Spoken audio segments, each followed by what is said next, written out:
একদা একটি বুদ্ধিসম্পন্ন কচ্ছপ বনের পাশ দিয়ে হেঁটে যাচ্ছিল। বনের ভিতর দিয়ে হাঁটার সময় সে হঠাৎ করে একটি নীল রঙের বক্স দেখতে পেল। বক্সটি দেখতেই সে আগ্রহের সাথে বক্সের কাছে চলে গেল।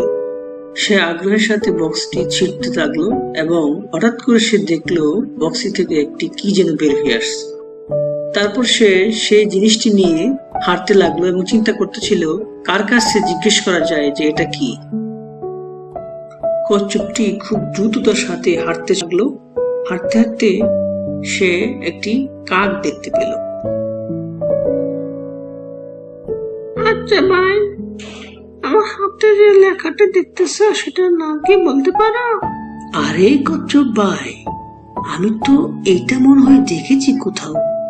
আমি নার্সারির ছাত্র, আমি মনে হয় পড়েছি এটা। এটা তো দেখতে কর মতো মনে হচ্ছে। হ্যাঁ হ্যাঁ হ্যাঁ, এটা ক। আচ্ছা ভাই, তুমি কি ক দিয়ে দুটি শব্দ বলতে পারবে?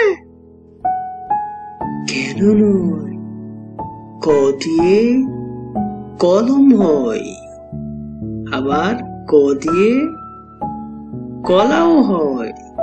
কতে কলম, কতে কলা।